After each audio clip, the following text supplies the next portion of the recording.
어느 날 산신령이 내려와서 여러분에게 말을 합니다. 서울대와 한국외대 둘 중에서 너는 아무 곳이나 갈 수 있다. 어디를 가겠느냐? 라고 물으면 여러분 어디를 선택하시겠어요? 네, 여러분 안녕하세요. 행복한 젊은 부자 샤이니입니다. 네, 여러분도 아마 보시고 뭐야 샤이니 왜 서울대 안 갔어요? 막 이렇게 생각을 하시는 것 같아요. 그쵸? 제가 중학교 때 그 글렌 메데이러스라고 하는 가수를 짝사랑하게 되면서 영어를 굉장히 좋아하게 됐다고 말씀드렸잖아요. 그래서 고등학교 1학년 되면서부터 이제 대학교를 어디를 갈까 뭐 이런 걸 학생들이 생각해 보잖아요. 저는 그때부터 저의 첫 번째 그 기준이 뭐였냐면 영어 공부를 제가 영어를 되게 제대로 배울 수 있는 곳에 가자. 그게 저의 첫 번째 그냥 기준이었어요. 다른 것보다. 그래서 대학 설명서 같은 책자를 보면서 어디를 가야 좋을까 저 나름대로 연구를 했죠. 근데 참 재미있는 게 있었어요. 대학교에 대부분 영어 관련 과들이 꼭 있죠. 근데 신기한 게 영문학과가 대부분인 거예요. 그러니까 영어로 하면 English Literature.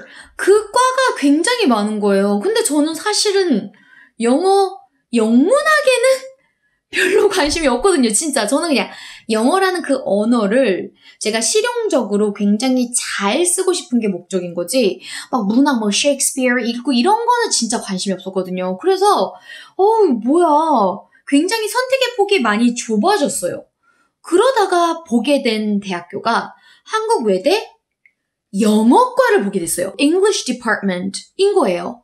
그리고 설명을 읽어보니까 실제로 그런 실용적인 언어를 배울 수 있는 곳이더라고요.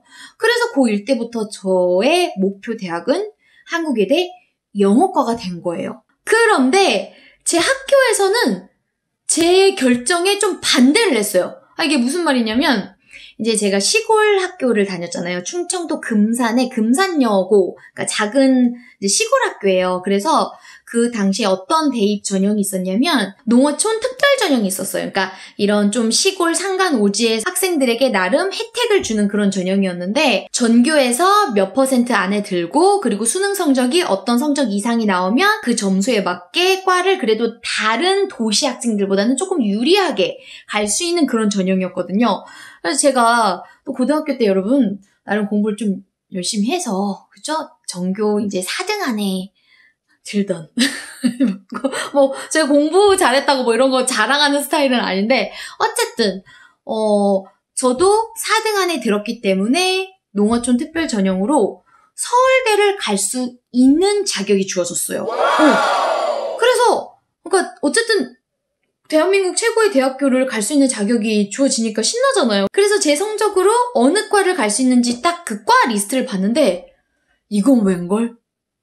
아니야. 나는 이런 과 가서 공부하고 싶지 않아. 진짜 다 그런 과들만 나오는 거예요. 그래서 그때 제가 정말 나름 중대한 결정을 했죠. 그래, 서울대를 뭐 다다음 등수 친구에게 양보하고 나는 한국 외대를 가자. 내가 좋아하는 일을 찾아서 가자. 제 결정을 집에 와서 부모님에게 얘기하니까 당연히 뒤집어지시죠. 근데 여러분 그 부모님께서 반대하셨던 이유가 너무나 저를 그때 슬프게 했던 거 아세요?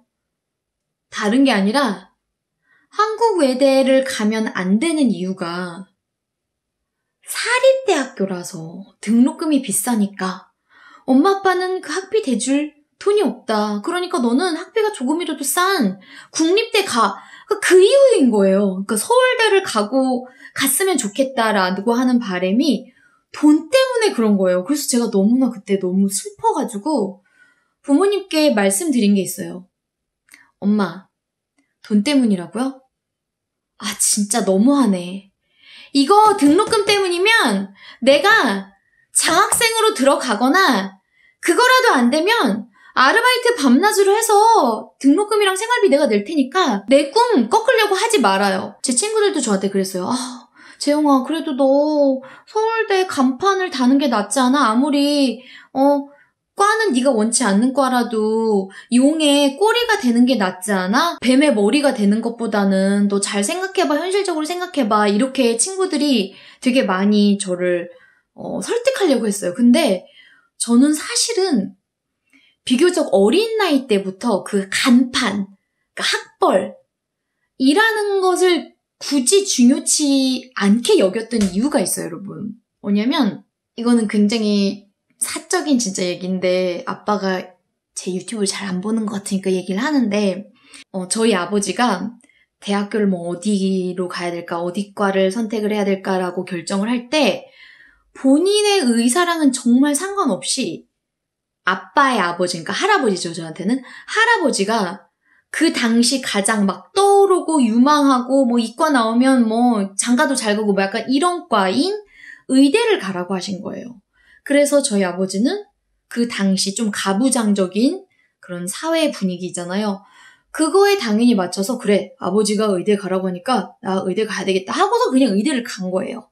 근데 결론은 제대로 졸업을 못 하셨고요, 일단은. 왜냐면 본인이 좋아하는 게 아니었으니까 그랬겠죠. 졸업을 못 하셨고, 그리고 학벌? 아무리 그렇게 의대 나왔다 하더라도 너무 힘들게 살고 맨날 돈 때문에 힘들고 어디다 뭐 사기당하고, 그러니까 어디 가서 정말 뭐 의대 나왔어요 라고 자랑도 못해요. 그러니까 그런 거를 제가 어렸을 때부터 너무 보고 살아서 저는 학벌? 의미 없다. 좋아하는 일 하면서 내 밥벌이 하고 사는 게 최고다라는 생각을 저는 되게 어렸을 때부터 비교적 했어요. 굉장히 좀 어떻게 보면 현실적이 아닌 듯 하면서도 현실적인 생각을 하고 있었죠. 그래서 저는 부모님이 무조건 서울대 가라, 너 간판이라도 따야 된다, 용의 꼬리가 되어라 라고 얘기할 때도 아니요, 나 용의 꼬리 안 될래, 나 뱀의 머리가 되어서 나 그냥 즐겁게 살래요. 내가 좋아하는 영어 실컷 성장시키고 나 영어 쓰면서 살래요. 이렇게 해서 제가 일단은 한국 외대를 밀어붙인 거예요. 근데 뭐 저도 사람인지라 여러분, 부모님한테 그렇게 막 나 외대 영어과 장학생으로 들어가면 될 거 아니야? 이렇게 막 호언장담은 했지만 사실 불안하긴 했어요. 일단은 제가 진짜 외대 영어과에 갈 만한 성적이 수능날 나올까, 그런 것도 사실은 불안했고요. 그리고 갈 만한 성적이 된다 하더라도 과연 장학생으로 입학을 할 수 있을까, 진짜 되게 마음이 불안하긴 했어요. 근데 그 불안한 마음을 저는 최대한 묻고 자기 암시를 계속 걸었던 것 같아요. 자기 최면, 자기 암시. 나는 외대 영어과에 장학생으로 간다. 이게 제가 그 당시 썼던 일기장이에요. 어렸을 때부터 쓰고 있던 일기장인데 여기에 그런 자기 암시 주문을 정말 많이 적었어요. 나는 한국외대 영어과에 장학생으로 입학한다. 수능 성적 이 점수 이상 나와서 엄청 적었어요. 자, 그리고 여러분, 정말 기적 같은 일이 일어났어요. 제가 한국외대 영어과에 진짜로 합격을 했고요.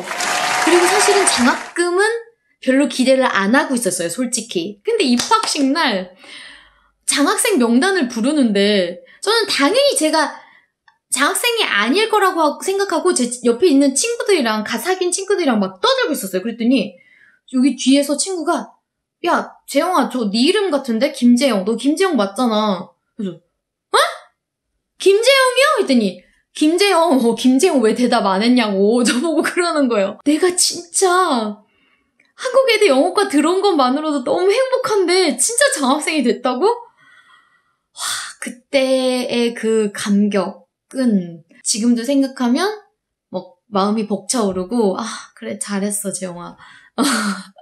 자, 그렇게 쓰담쓰담을 하게 돼요.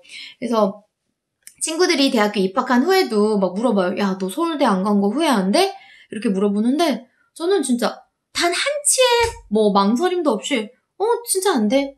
난 여기서 내가 좋아하는 영어 정말 실컷, 그리고 시험조차도, 학교에서 보는 시험조차도 내가 좋아하는 걸 테스트하겠다는데 너무 고맙지. 내가 지금 잘하고 있는지 교수님들이 중간점검 해준다는데, 이렇게 생각하면서 학교 생활을 했던 것 같아요. 그 덕분에 저의 영어 실력이 많이 갈고 닦아져서 제가 훗날 이렇게 강사 활동을 하는데도 굉장히 큰 도움이 된다고 생각하거든요. 그래서 여러분도 그런 결정을 해야 되는, 선택을 해야 되는 순간이 분명히 있을 거예요. 사회적인 통념. 많은 사람들이 이거를 당연히 선택해야지 라고 하는 것과 여러분의 마음이 심장이 뛰는 일, 심장이 시키는 일 둘 중에서 어떤 것을 할까 고민을 할 때 장기적인 관점에서 보면 여러분의 마음을 따르는 것이 결국은 답이다 라는 생각을 저는 하거든요. 결국 여러분들의 심장도 여러분이 잘 되는 것을 원하고 있으니까요. 네, 이번 영상도 여러분의 인생에 조금이라도 도움이 되었으면 하는 마음으로 만들어 봤습니다. 여러분 그러면 다음 또 좋은 영상으로 만날게요. 안녕!